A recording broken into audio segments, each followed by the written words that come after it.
Presented by Adi Shakti Films. जाइब राजा हम देवा घरवा है आहे नरे नरे जाइब राजा। अरे का ए फूल कुमारी खाली मेकअपे होई हई जूठ थरिया धइल बा ई कुल काम होई कि ना होई? हम काम अरे हमरा देवघर जाए के बा ई का बकर बकर कइले बाड़ीस। अरे हमारो तो जाही के नुबा लेकिन बनिहारी निहर खटत तनी कि ना। चल हई कुल साफ कर। हम ना करब रे। ना करबे तो हिले धर भंग भंग। अरे मोटी लगनी है मुंह में मोय लिपस्टिक आजी सुनत तनी जी हई देखो तनी नुका कइले बिया। का भइल हो भाभी हु इज दिस? अरे हम तार मेहरारू हई देखो ई का दशा कइले बिया। महादेव महादेव कांड तो होये नु गइल। ए भैया आवो हई देखो अब तू ही संभारो। अरे तू तो बड़ बड़ू तू का ही बकबक कइले बाड़ू? रौरो हमारे के गलती कहतनी जी। एकरा संगे न देव घर जाइम जी मैंने जो हम नहीं कर पाइम जी। मत जो के कहता हमरो तोरा संगे जाके लागल नइखे भूख सबसे ज्यादा बाटे तोरे से दूर। मेकअप कइले खराब तोरा मुड़ी देहब दाबया रे असही बदला लियाला। अरे हो जान सावन में लड़ल नहीं जाला छोट बाड़ू तू तोहरा तनिको ना बुझाला इहेरे आदतिया तोहना लोग के नहीं तनिको सुहाला जतरा पजाए घरी धनिया हमार नहीं लड़ल जाला।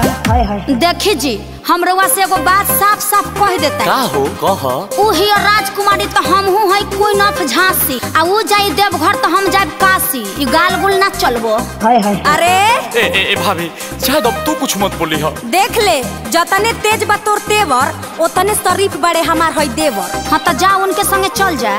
चलो भौजी देखा हई लोलवा कुछ देव ना मन जाइबा।